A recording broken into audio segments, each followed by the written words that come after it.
Kesetaraan adalah hal yang tidak natural dalam kehidupan. Sebuah omong kosong utopia mencoba untuk menciptakan kesetaraan hanya akan berakhir kegagalan. Namun sebagai sebuah ide, kesetaraan entah mengapa menenteramkan hati. Sehingga kita manusia paling senang menciptakan sistem dan lembaga yang beraspirasi kesetaraan. Dalam politik kita memuja demokrasi, satu derajat suara untuk semua. Tetapi kita tahu demokrasi sesungguhnya menciptakan satu kelas aristokrasi penguasa ketidaksetaraan. Jangan lupa tekan tombol subscribe dan lonceng untuk mendapatkan notifikasi dari Epic Football. Pendidikan adalah sebuah rekayasa social engineering dengan filosofi dasar kesetaraan, kesempatan untuk semua. Tetapi sejujurnya di tingkat praktis itu tidak terjadi. Banyak institusi pendidikan yang dari segi finansial ataupun strata sosial hanya bisa dimasuki oleh kalangan yang mempunyai privilege. Juga secara alami pendidikan menyortir dan mengedepankan yang lebih berbakat, lebih pintar dan lain-lain. Lagi-lagi ketidaksetaraan. Bahkan agama dengan halus mengakui bahwa kesetaraan tidak termungkinkan. Karenanya ajaran-ajaran agama mengambil pilihan kedua dengan sangat mementingkan ungkapan kasih sayang, perhatian dan upaya penyejahteraan kaum fakir, miskin, terpinggirkan dan yang tidak beruntung dalam kehidupan.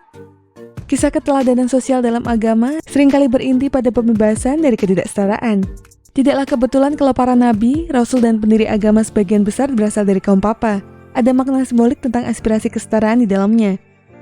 Kalaupun pembebasan dari ketidaksetaraan dan ketertindasan lewat uluran tangan kasih sayang tak berhasil, maka kita terbiasa dengan kisah kepahlawanan mereka yang lemah melawan yang kuat.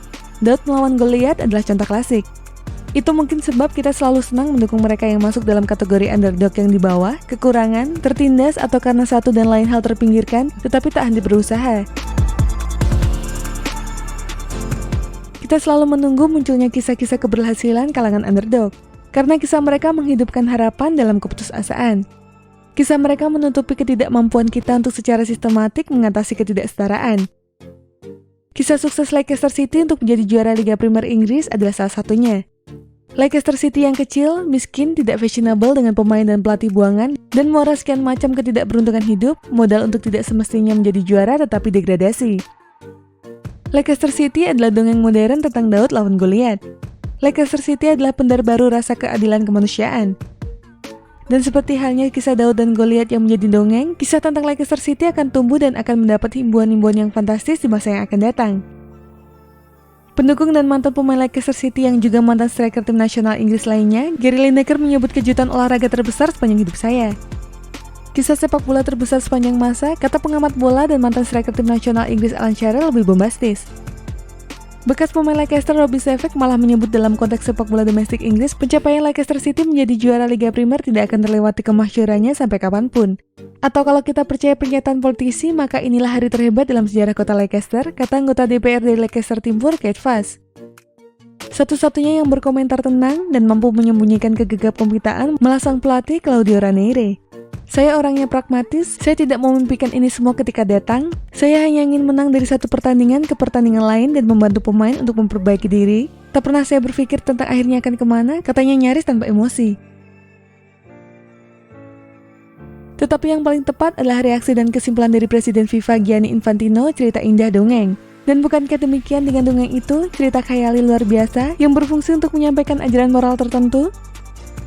Karenanya penggemar sepak bola Inggris kecuali mungkin pendukung Tottenham Hotspur seperti bersorak bersama menyambut hal yang tak terduga ini. Mereka yang merasa senasib dengan Leicester bertumbuh harapan bahwa ketidaksetaraan yang sistematik maupun alami bisa dikalahkan sesementara apapun itu. Sedang pendukung klub-klub kaya dan besar mungkin lebih besar dilanda euforia kelegaan bahwa bukan sesama klub besar dan kaya lain yang memenangkan, sehingga tidak menambah kejayaan saingan. Leicester City adalah semacam musuh bersama yang tidak membahayakan, harmless common enemy. Eksistensi klub-klub besar dan kaya underdog, tak apalah kalau mereka meraih sedikit kejayaan. Di tahun 1928, penyair Amerika Robert Frost menulis sebuah puisi berjudul Canis Mayer, Anjing Besar.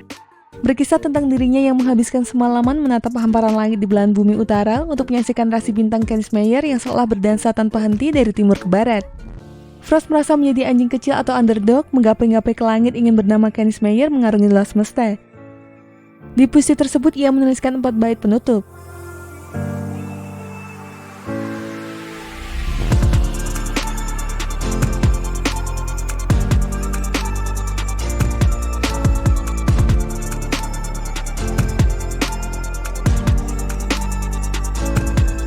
Semalam Leicester City telah menyala, berdansa, berkejaran mengarungi kegelapan malam bersama Kenny Meyer.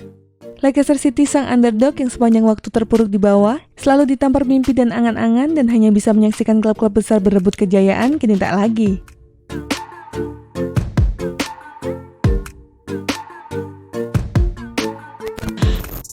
Dan itulah informasi mengenai dunia sepak bola dari Epic Football. Jangan lupa untuk like, share, dan subscribe.